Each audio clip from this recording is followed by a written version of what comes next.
खुलुमबाय बड'लेण्ड बुब्लि नायगिरि बयखौबो बरायबाय बे समाव बड'लेण्ड बुब्लिनि स्टुडिअ'आव आं जेंग्रें नार्जारि चिरां जिल्लानि सिङाव थानाय गुरुबासा हाई स्कुलखौ गुरुबासा हायार सेकेन्डारि स्कुलाव फोजौखांनाय जाबाय मख'जाथावदि बे फरायसालिखौ 1978 इं मायथाइयाव गायसननाय जादोंमोन बे फरायसालियाव बिजों महरै बर' आरो असमिया मोननै बिजोंजों फरायसा फरायसुलिफोरा सोलोंथाइ लानो हायो बे हाई स्कुलनिफ्राय हायार सेकेन्डारि स्कुलसिम फोजौखांहोनायनि लांगोनाखौ दिनै बिटिआरनि मावफुंगिरि सोद्रोमा रनजित बसुमतारिया बेखेवना होयो बे हाबाफारियावनो बाहागो लायो दुलाराय बर' फरायसा आफादनि गाहाय नेहाथारि खनीन्द्र बसुमतारि एमएलए जयन्त बसुमतारि एमसिएलए अमर बसुमतारि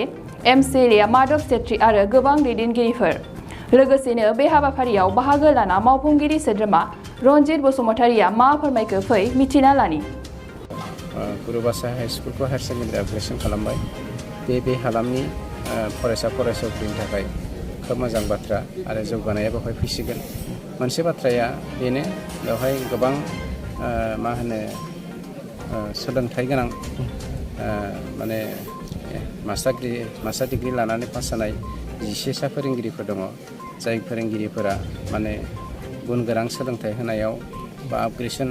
खालामनो हायैयाव फरायसा फरायसुलिफोरनो गोजौ सोलोंथाइ होनो खाबु मोनाखैमोन दा बे खाबुखौ मोनबाय आरो जोंनि फिथाइखौ जों मोननो हासिगोन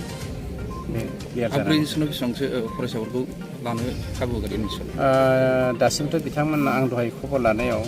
गोरायुंनियाव खबर लादोंमोन बिथाङा होनदों 45सा एडमिसन लाबाय 80सा बारनो हागौ खिन्थु बेनिबो बारा जागोन मानोना गोबां जायगायाव फरायसाफ्रा दा एडमिसन मोनैनि जाहोनाव फोरोंगिरि सोसननायनि सायाव माबायदि बेबस्था लागोन थाइगौ फोरोंगिरि सोसननाया बेखौ गभर्नमेन्ट अफ आसामनि आखाइ बियो खिन्थु दिनैनि बे समाव COVID-19जों बे महामारिजों गोग्लैसोनायनि जाहोनाव रांखान्थि बिथिङाव जौगानो हायैनि जाहोनाव जोंनि सरकाराबो मोनफ्रोमबो बिथिङाव नोजोर होजोबनो हायाखै सम लागोन आरो गासैबो जेंनाखौनो स्पेसियेलि आसामावल' नङा जोंनि बिटिआरावबो जोंनि प्रमद बर' बिथाङा मानगिरि चिफ बिथाङा गोबां स्ट्रेटेजि लागासिनो दङ निड बेसिसाव फरायसालिमा बेफोरखौ प्रभिन्सियेलाइज खालामनायनि बाथ्राखौ सावरायलायगासिनो दङ खिन्थु गुबै खोथाया जादों COVID-19निफ्राय माबोरै जोङो रांखान्थि बिथिङाव बारग'नो हागोन बेसो नोजोर होनो गोनां बुस्थुआथ' गोबां दङ मोनफ्रोमबो हायार सेकेन्डारियाव हाई स्कुलखौ जुदि हायार सेकेन्डारि खालामोब्ला जोंनि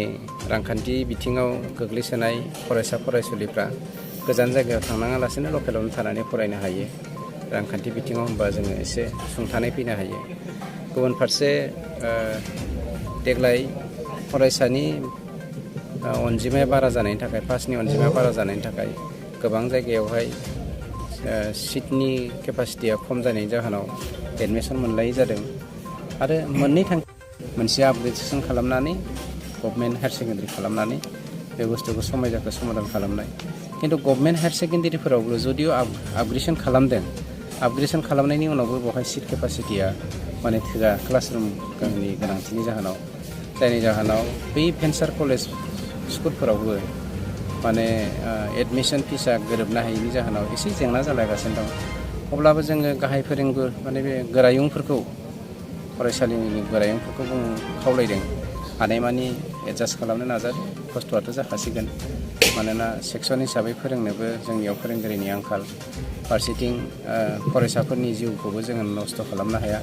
जायनि जाहोनाव गोरोबलायनायनि गेजेरजों समस्याखौ समाधान खालामनो हागोन बे अबस्थायाव फैदों गोबां फरायसाया दासिमबो एडमिसन मोनाखै बेनि खेथ्रआव गोबां माबायदि एडमिसन मोनैनिथ' खोथा गैया माने बेनो खोन्थाया हमनानै ला बेंटलनिफ्राय सिट मोनैनि जाहोनाव बेंटलनि मानसिफ्रा गुरुबासायाव एडमिसन लाफैयोबा हान्था मेलाया एसे गोजान जायो बेल' खिन्थु फिलाप जागोन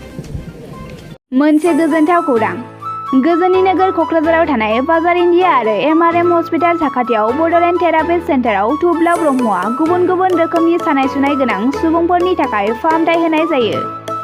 जेरै जान्जि सानाय हान्थु सानाय गोदोना सानाय आदै सानाय आफादावदै सानाय जानजि जरा सानाय खर' सानाय सिनस्रि जरा सानाय